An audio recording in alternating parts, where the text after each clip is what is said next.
thank you for joining me on this last day here at TMRE.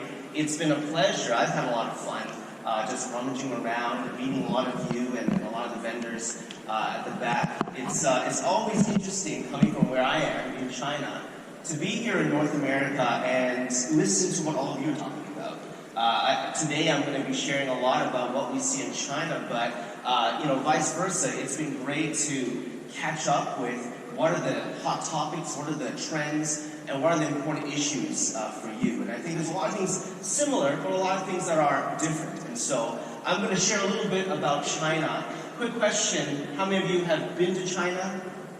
Great, I'm so happy to see a lot of hands lined up. And it continues to change so quickly. And so a lot of things that I'm sharing with you today, probably some of them you haven't seen, some of them you have, but I think it'll be interesting and new. Just a little bit more background on who we are. China Youthology, we focus exclusively on the young consumer in China. We're looking at 15 to 40. We're looking at the next generation, those that are changing their minds, their lifestyles, and society around them. And so we're looking at it through a cultural lens. We do socio and anthropological research, but we also mix that with big data. And we look and to see how young people are living both online and offline everywhere.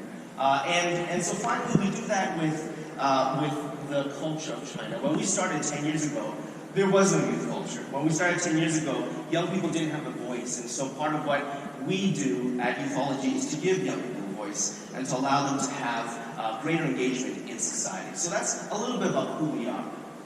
And of course, as you've already heard, we work with a lot of pretty amazing clients. And this is just a very short list of some of the clients that we work with.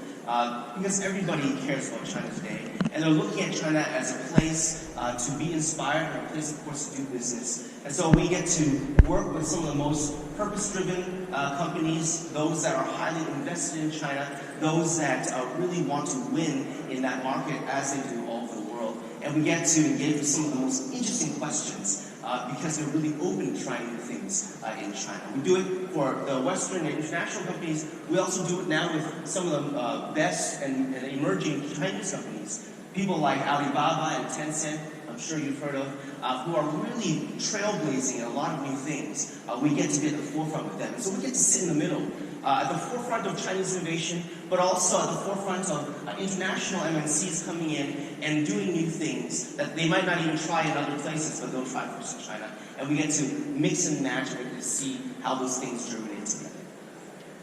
Now, again, why are we talking about China? You guys are doing a North American event, and so it's weird that I'm here. It's a fish out of water, but really it is this. And by the way, the reason why my English is so good is because I'm Canadian. So I'm born and raised in Canada, but I've been living in China now for the last 15 years. And so I've seen a lot of change from that time. And when I got there, in the beginning it was really just the world's factory. I mean, everything was made in China. It still is made in China today. But that's why people were going. A number of years afterwards, it became the world's market. And so a lot of the major companies and brands early on came in because they knew that that was a fresh new market that they had to enter into and they had to win. But these days, in the last couple of years, we've really seen that China, for all of these MNCs, is really the new innovation space. It's really a new innovation center. And I don't just mean that figuratively. I mean that meaning most of the major companies that you see today are opening all their new innovation centers all in China. And it's not just because manufacturing is cheap. It's because the consumer in China is changing so quickly that the MNCs feel that they can find something new from the changing consumer in China that they might be able to spread and to share to other markets in the world. Because the Chinese consumer today is a leading consumer. It's not a following consumer. You can't just take a product that was selling well here, drop it in China, and think it's going to work. You will know in the very first day that will not work now. Today you have to really think about what is the new and emerging piece of China and try to keep up and try to get ahead. And so that's what a lot of the MNCs are doing. That's what we are seeing. So today what I want to do is I want to quickly share with you some of the things that we're seeing, some of the key topics and issues that we're grappling with at the forefront of China. Because I believe that a lot of them, and the ones I've chosen for you today, are at the horizon for you as well. So let me first start off with, what is China? Okay, and I saw a lot of hands go up, and that's great. But just to re-emphasize again, if you have been living, in a bubble let me share with you and help you understand China is a fast moving place. And it's very hard for people that aren't living in China to understand how fast it is actually changing. But just to think, in the last 10 years, we've had so many new cities come up.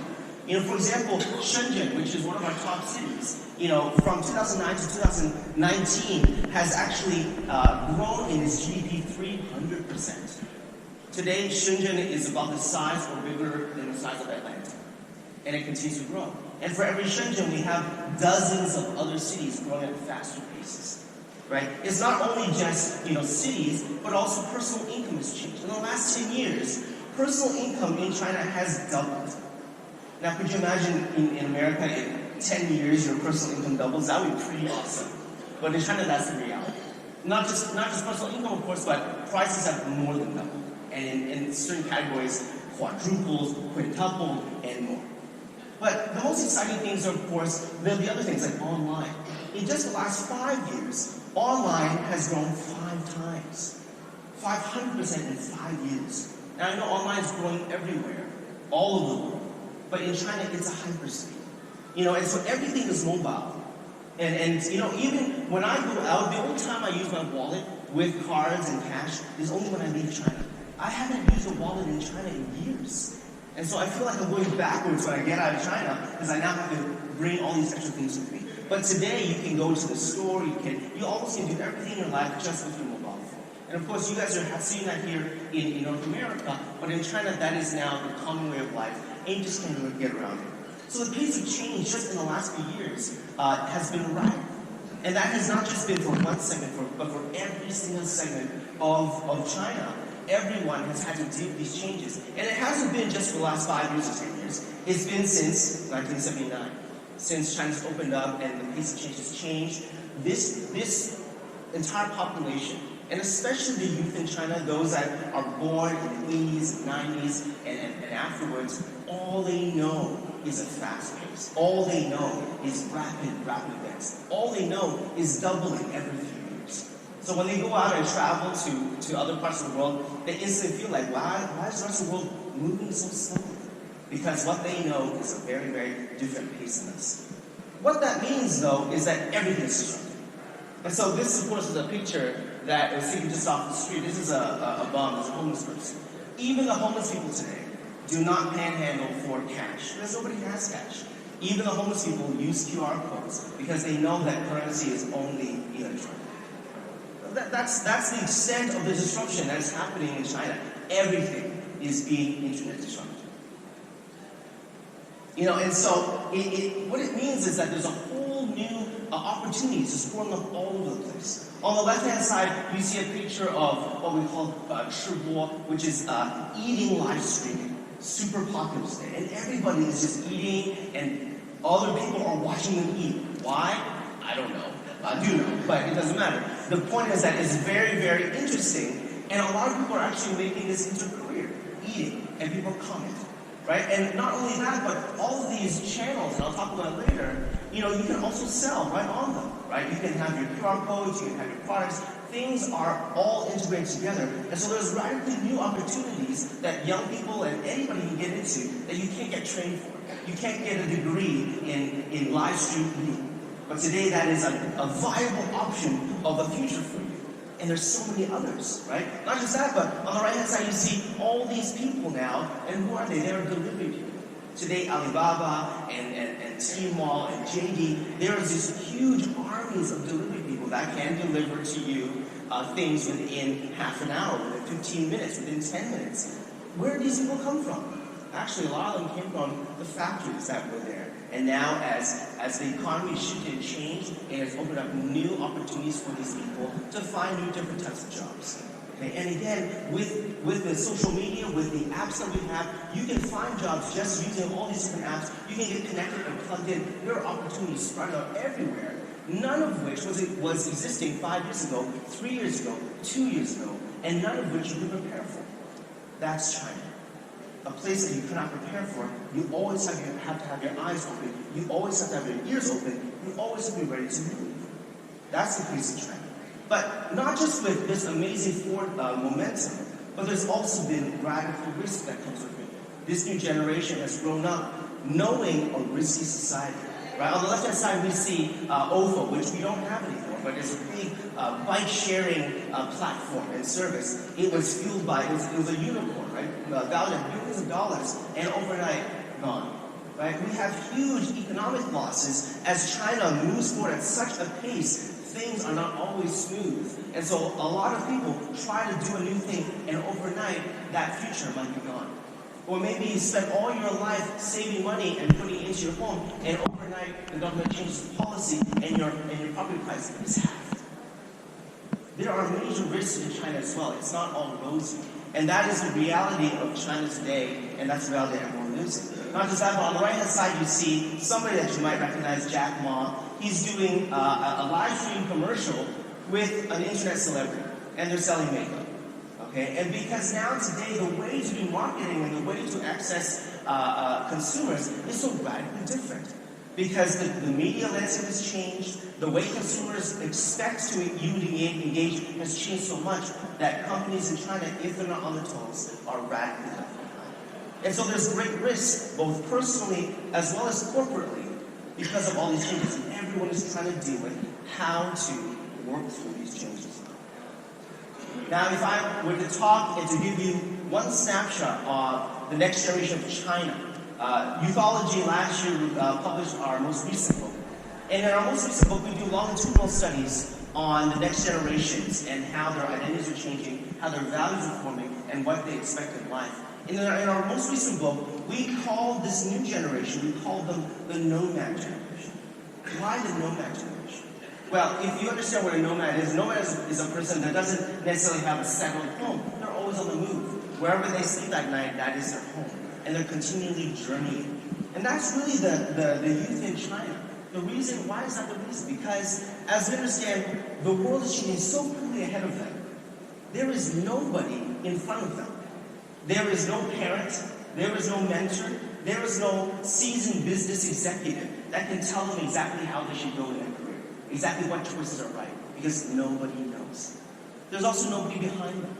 There's no parents, there's no mentor, and there's no executive that can support them and tell them, hey, you can rest on these types of principles because they will help you in life. Because this generation knows the last generation, all of their experience is not relevant for them today. And nobody is in front of them telling them what the opportunities are. And so the generation in China feels exceedingly lonely. But they also feel exceedingly free. And they are rising in their individualism, and they have to deal with nobody behind them, nobody in front of them. But that also means that there are no roads in front of them. They can go any direction. Any direction could be the right one. And nobody is to tell them no, it's wrong. Because nobody has that right. Nobody has that experience, not in China. And so while that is amazing, and that might be exciting, it's also very scary. Because this generation then takes all of that responsibility on themselves. It is a very heavy burden. Nobody can help you. You have to figure it out by yourself. And if you fail, you can't blame anyone else but yourself.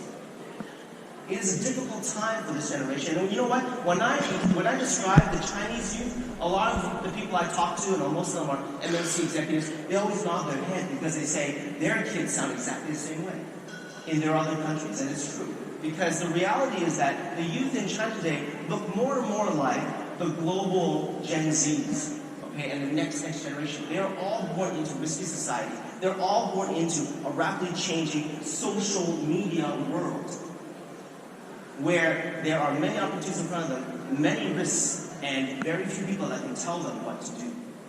All they can depend on is themselves. Which is why the rising bar, the rising demand for things like self-identity, self-reflection, and point of view are so important.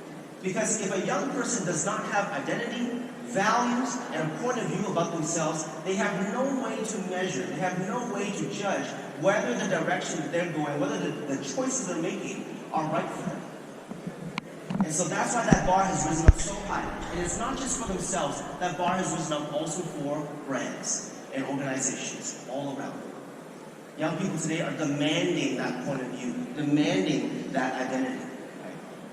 And so this is how we will encapsulate that young person in a rapidly changing world, growing individuality. They feel like nomads. So if there's one thing you want to remember about this generation in China, if you're thinking about going to China and you want to look at how the next generation is changing, you need to understand that they are flowing. Now, if I were to bring this into a comparison, because a lot of people always ask, well, how is this changing over time? And again, when we say time, we're talking about like 10 years, 15 years. It's so short. But even within those 10, 15 years, the generational difference has come quite a bit. You know, those born in the post-60s, post-70s, we're really talking about the Xers, right? They really grew out of moving away from a collective society into one that was very much about laddering up. Right? So they're always about, getting the new thing, building status. I mean, this is your classic Chinese tourist that you see here, going and lining up and buying the super expensive luxury items, okay? Because there is still, of course, a large population that does care about status, but it's already a way past generation. After that, we had the post-80s and the post-90s. We're talking about the millennials, right? The comparative millennials. They, when they were growing up and in their time, China had already started to diversify and expand. And as the growing individualism came up, this new generation, the millennials, started to feel like, wow, I have life choice. But let me choose and pick which are the life choices available that can fit me. Now, this is very good, of course, for marketers, because then we can do a lot of things like lifestyle marketing, lifestyle branding, right? And that would work for that generation, the millennial generation. They get to pick and choose, and they know that they have the authority to choose what makes sense for them. But this new generation, this nomad generation, it is not about just giving them a bunch of choices and them having to pick one. No. They are their own life architects. They will create the road for themselves. There is no road that you can tell them or show them that they think is the right one. The only right one for them is the one that they create themselves. It's radically different. Okay, and so they're always flowing. They're always picking up pieces here and there, and they're building it into themselves. Okay, they're always looking for the next thing. Not because they need to change, not because they need to be different than other people. It's not about that. It's about moving forward. It's always about the next thing to move forward in their own lives as they construct their lives. It's radically different. And so I don't know how much of this is already seen in North America, but this is certainly where we're at here in China. And let me give you a caveat, of course. The caveat is that China is a very big place, 1.4 billion people. Okay, the people we serve under 40 is about 400 million people, still more than America's population. So it's a lot of people. So I'm not saying everyone is like this. But what I'm talking about here is what we're seeing emerging, the new value sets, the new identities that are growing and moving into a larger population. And so I'm showing you the forefront. I'm showing you the horizon of China, so you can also think about what that horizon might look like for you here in America. All right, so there we go with generationally, this rapid pace of change. It also means for the consumer, for the human being in China, a very rapid change. The different generations, even separated by just 5 or 10 years, they are very different people, very different values, very different outlooks of life, and very different understanding of themselves. Now, I want to quickly today share with you 3 interesting topics, okay? And these topics are areas that I think have relevance with you, that you might think are interesting, but that we're seeing deep issues for in China. The first one is, of course, about consumption. If we just talked about how the consumer in China is changing, then, of course, we need to ask the key question, how is consumption changing? What is the meaning of consumption, and what do consumers expect from consumption today? Well, as I had just mentioned, in the last generation, with the millennials, you could very much, they were so excited for a brand to offer them different opportunities, different life expressions, and they were able to pick and choose, and you could really engage with them that way. You could go deeply and say, hey, you could be outdoors, hey, you could be, looking at different types of class or different types of culture, and they would, buy into that very deeply, and they would explore that very deeply. But today, consumption is radically different for this generation. If they are life architects, if they are building their own lives, they don't need you to give them a whole picture of life, okay? And they won't necessarily jump and follow you through with trying to build the life that you are showing them. They're going to pick and choose, Okay, they're going to find the things that are disrupting for them. They're going to find the things that are meaningful to them, and they're going to build that into their own lives. Yemi, who's 19 in Shanghai, says, "Some friends are content, but I feel life should be more meaningful, and I need to explore every moment." The bar and the need, the demand for something new is risen very, very high. It's not only about, let me just fit into this one specific lifestyle now. It's about, the lifestyle is mine, just show me new things so I can pick and choose and make me feel like I'm moving forward. Consumption today for China and for this next generation is all about, are you moving forward? Are you moving from where you were before to something new? And here's the added difficulty. And this is something that a lot of people don't often think about. China, just like everywhere else, is a highly globalized place. We get not just the media, but we get the products from all over the world. And the crazy thing is that, if you're scrolling on social media, if you're immersed in social media like this new generation is, right, the fads that come out, the trends that come out, start to blur. You can't tell where one trend ends and one begins, and you can't even tell what's new and what's old anymore, because they're all quickly shared and they're spread so quickly. And so, globalization of social media has made trends feel very homogeneous. I had a young person, go to another country and say, you know what, they're just listening to the exact same songs we are. You go to the club, it's the exact same songs. I was looking for something new, it's just all the same. Right? Yemi again shares this. She says, the outside is crowded and alive. You have to know yourself and have opinion on this world. This is the meaning of life. Okay, and so they are looking for things that are provocative. They're looking for things that are provocative to break through and disrupt meaning in their lives. That's what they hope for in consumption. So this becomes one of our key challenges, right? In China, as a Chinese market researcher and also a marketer, we often deal with this question about trends, right? A lot of brands, a lot of clients come and ask us, hey, we need to keep up. So what are the trends? And trends are good. You need to know trends. You need to know what's happening. But if you want to get ahead or if you want to be disruptive, you can't just follow trends. You can't be on trend. Because the reality is that trends make you feel homogeneous. Okay? Just being on trend doesn't afford you or open up any new opportunities. It just means, well, it doesn't mean anything because you're still going to be crowded out. You're still going to be left behind. You're still going to be ignored if you're just on trend. Right?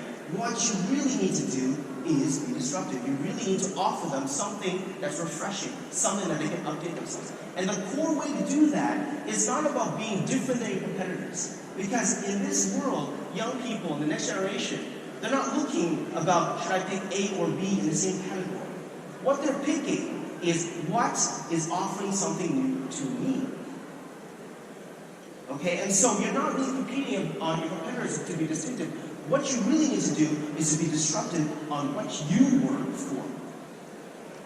What you work for. And this is the comment I have, to networks. And now there's a very popular word we all talk about, which is purposeful business, right?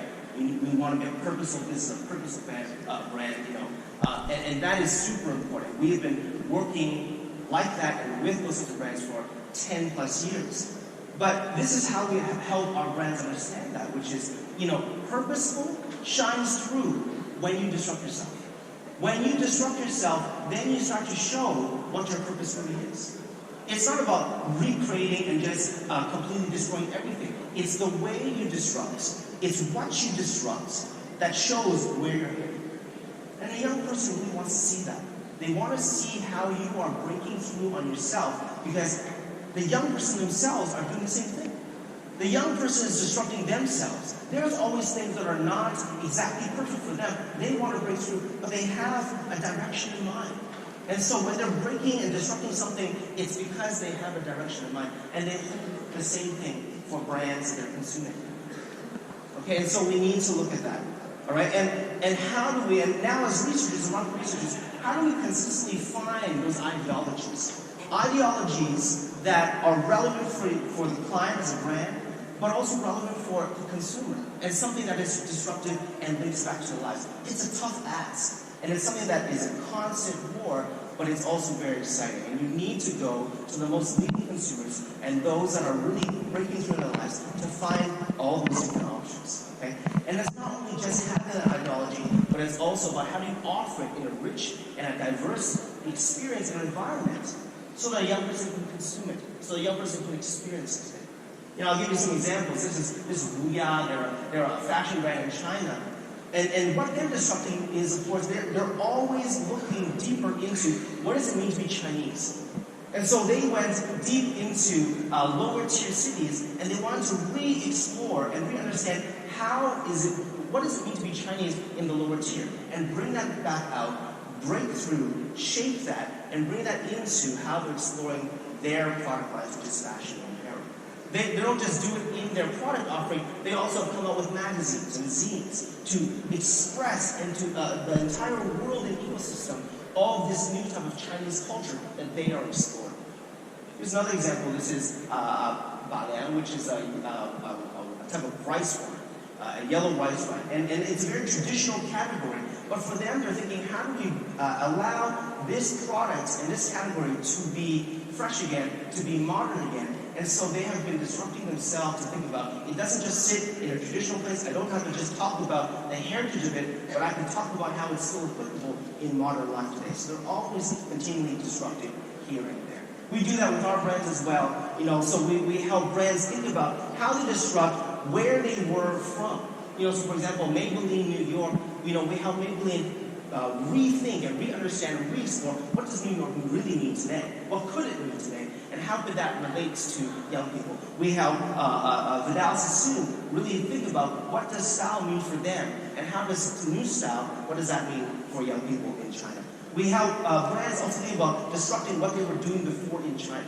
We help Nike rethink about how they approach cities, how they approach what they're doing in Beijing culture. Because Nike's all about street, Nike's all about urban. But the urban they're talking about is really down into a city and into a neighborhood level. And so we help them disrupt and to show a new possibility of what this city could mean and how they can relate that back to their consumers. So we do that because this type of disruption is the purpose of the time. Okay, this is the stuff that the next generation in consuming are hoping for, something new and something that can offer them a new refreshing. Now the next area I want to talk about is really, really important, of course, which is media, right? And this is something that we say in youthology all the time, which is everything is media. And I think you guys get that, right? Everything is media. We have, of course, our mobile phones today, but now we have with IoT, now we have with all the smart screens, all the smart devices, everything is becoming media. But when we talk about media, we can go a little bit deeper into that. What we really mean, first and foremost, is everyone is media, right? Because of the devices that we have, because of the new capabilities we have, this new generation has grown up thinking about and acting as media. They have not just captured things. They don't just take pictures, but they share them. They don't just take video, but they share them. They text, they splice, they remake. And so today, the consumer is so much more creative because they've had the opportunity to be so. They're so much more expressive because they've had the opportunity to be so. And not just that, but because of that high bar in their own point of view, the quality and the attractiveness of the consumers of what you share is all about the point of view. It doesn't have to be perfect, it doesn't have to be polished, but it has to be sharp, and it has to be a different point of view. Not just is it everyone is media, but then truly everything that they do becomes media. Right? The picture at the back here, this is of course esports, right? And it's not just watching the game happen, but it's of course watching the gamers. And then of course it's overlaid on top everyone's comments and point of views on the gamers. And so it's not just the game itself that's the media now, it's now the gamers that are media, it's now the discussion on top of the gamers that are media, it's now the interaction between all of that, it's all media. It's all happening at the same time. And the great thing and the amazing thing with the technology in China is that everything is blurred, right? You have your traditional media, then that's blurred with retail, that's blurred with gaming, that's blurred with social, that's blurred with expression, that's blurred with reality. It's all blurred. It's all media. Okay? And the crazy thing is that you take it, you slice it, you reuse it, you recalibrate it, you resend it, you can resell it. Everything is media today. Now, if you don't understand really what I mean, I have some clips here that bring it to life. This is a clip. I'll show it to you first, and then we'll describe it.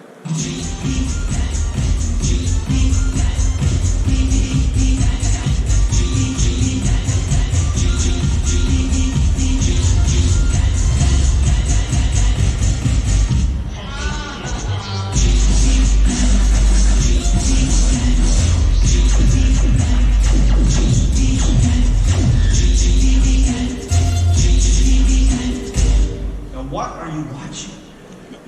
That was a super popular clip, and many others like it. That person that you were watching, he's a KOL. He was a rising KOL. He was the winner of a reality TV show. You know, he was a starting celebrity. And he had this, you know, in the reality show, he had to do a dance, of course, because they're learning to become idols, right? It's literally a reality TV show about how to become an idol, a KOL. Right? And so, you know, during that show, you have to do lots of dances. Consumers, of course, are taking that media, they're cutting it up, they're splicing it, they're adding their own fun things to it. It got so hot, and it got so funny in making fun of that KOL. That KOL actually went back to the producers of the show and wanted to sue the show because he did not want himself to be spliced in that way, to be made fun of in that way. But here's the reality: how do you control it?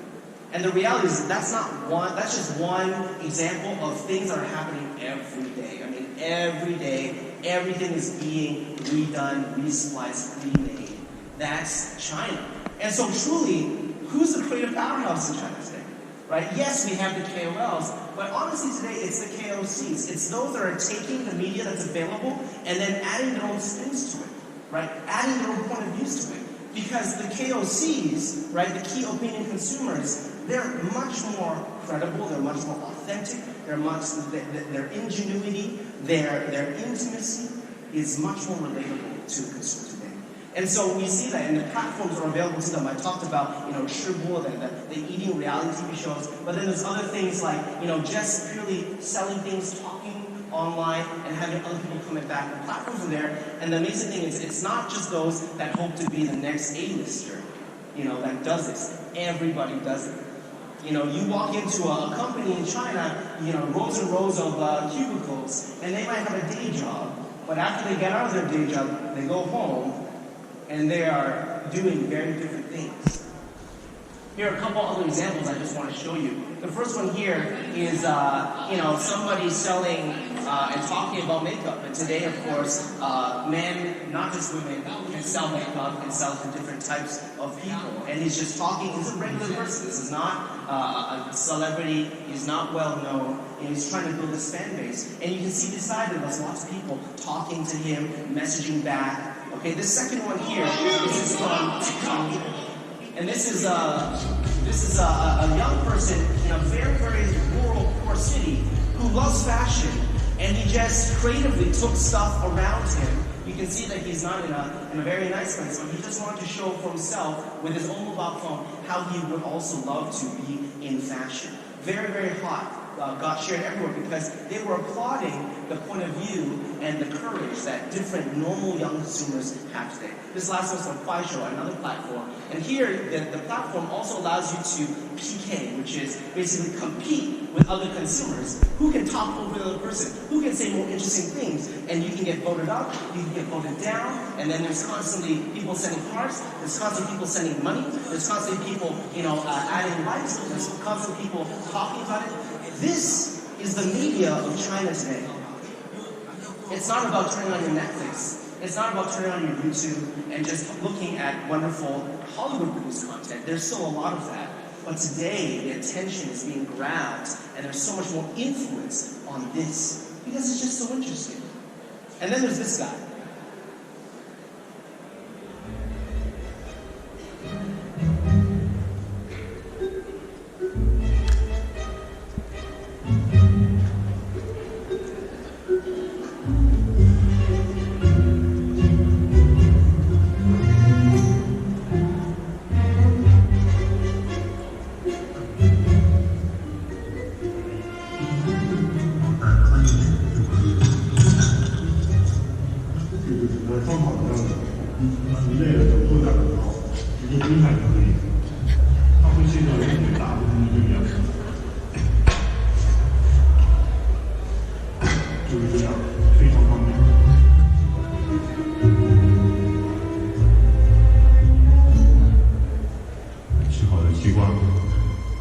那你去就行了。然后这里是供兔崽用的，有了这个西瓜计时器，你就可以摆脱垃圾桶的束缚，在家里随时随地高雅的吃西瓜。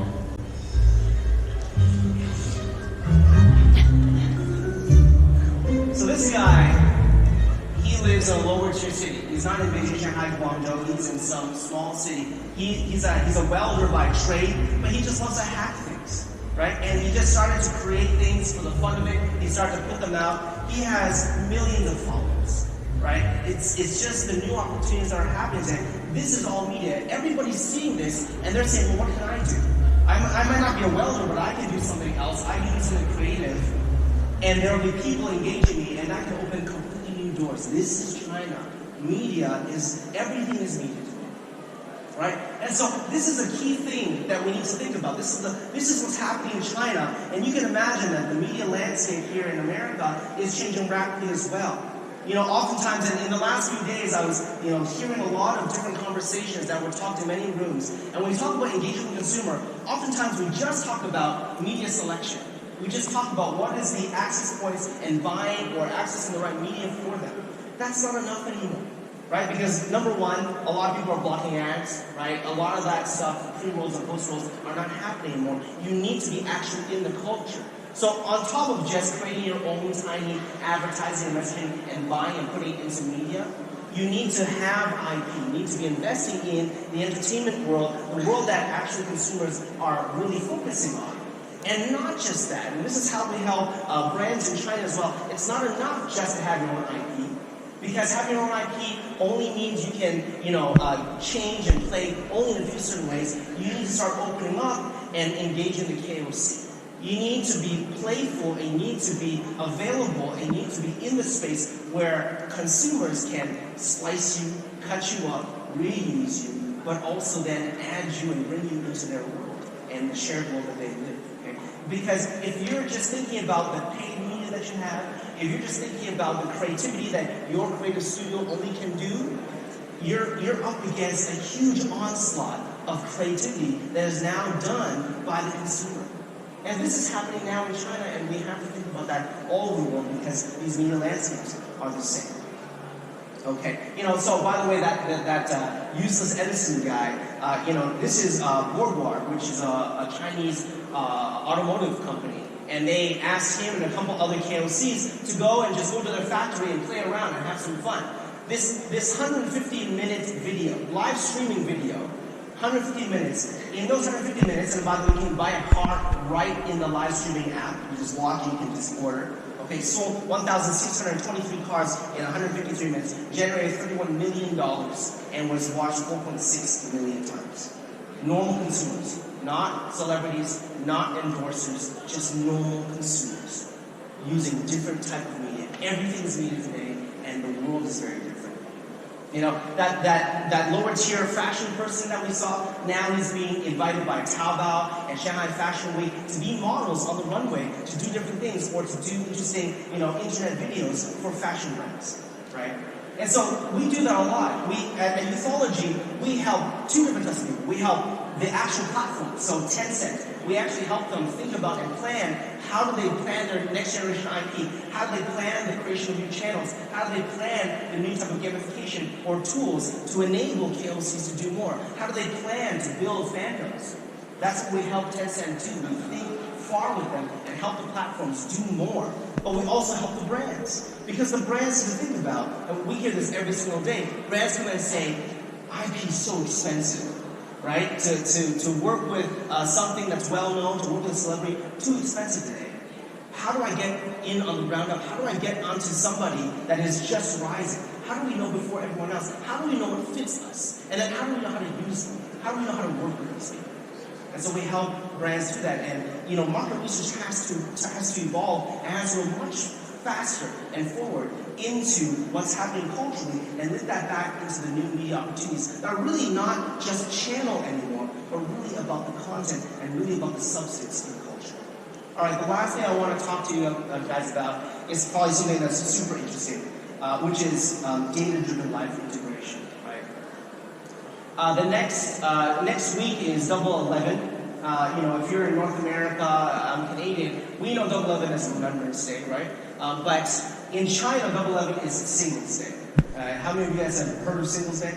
Yeah, of course. If you're selling a product, you probably think about how to sell on Singles Day. And it's coming up again, right? And so we all know Alibaba today because of things like this. They're a crazy, crazy, amazing marketplace. But Alibaba and Tencent and Baidu and all these other tech players, there's so much more today. And I want to talk about and give you an update of what they are.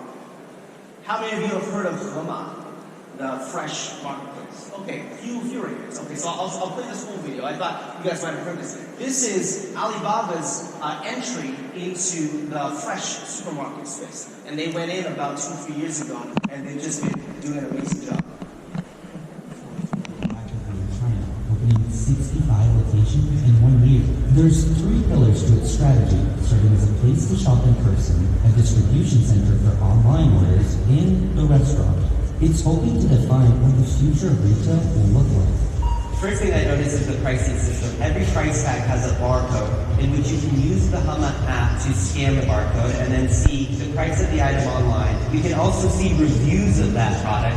What's also fascinating is that even though these price tags look like they were printouts, it's actually a special technology that can change the price in real time. And that's not all. It even tells you when it was delivered to the store and where it came from. You can also see a scan of a government certificate proving, for instance, if it was organic. It also shows delivery options if you decide not to buy it in store.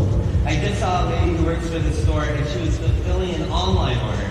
So using her scanner, she had a bag, she would take the product, and then what was really crazy is instead of walking across the store to get it where it needs to go, she put it on a conveyor belt, which then took it to the ceiling, to the back area where then it will then go out for delivery. So essentially now you're talking about not only a retail store, but also a distribution center. Using the Hema app, which is connected to Alipay, consumers will swipe their phone in front of this scanner, and that's pretty much it. There's also the option to pay using your face, too. Now it's time to try the robot restaurant. To get a table here, you can check in at a kiosk. You guessed it, using the app. It's connected to your identity, your name, everything you've bought in the past, and of course your wallet. From there you get assigned a table. Once you're assigned a table, you scan the barcode at the table, and then from there you can just start placing your order on the Hema app. So you're not waiting for anyone to come take your order, there's no pen and paper, any of that. In fact, you really have no interaction with the staff member. And then from there, the robots deliver your food. And you've already paid, all within the same app. So that's Hema.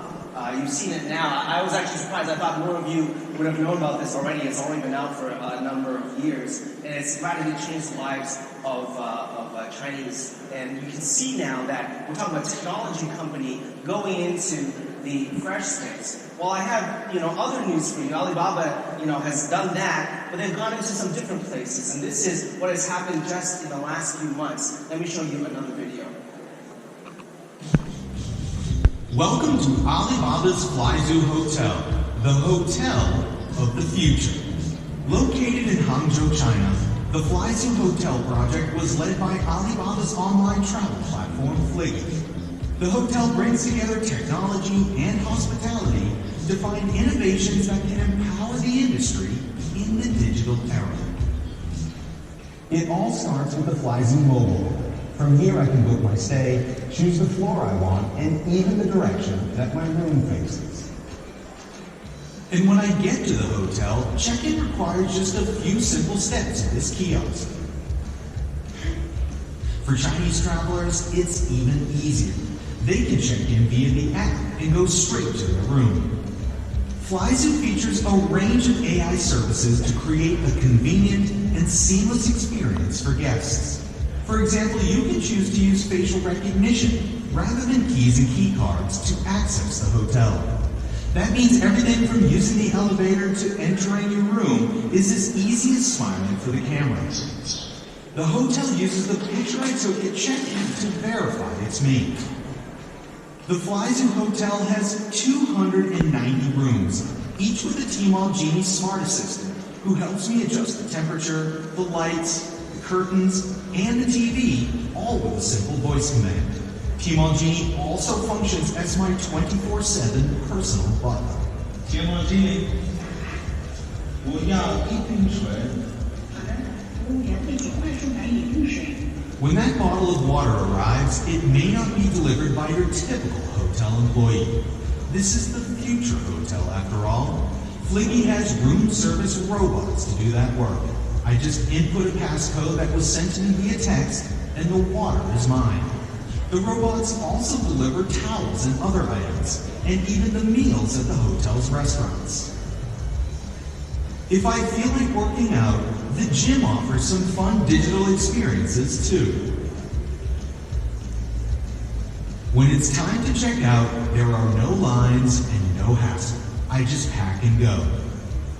It was cool to see how Flyzoo's technology can make the hotel services convenient and easy to use. And with hotel staff freed up from more routine tasks, they can focus on delivering a better experience to guests.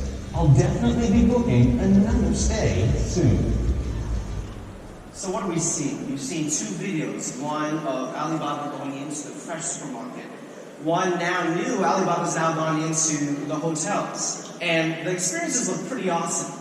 I think all of you probably want to go there next time you visit China and just experience what they're doing. And when these things first happened, most people were like, wow, that's amazing. They're bringing all this technology and disrupting these categories. That's an amazing business opportunity. They are so smart.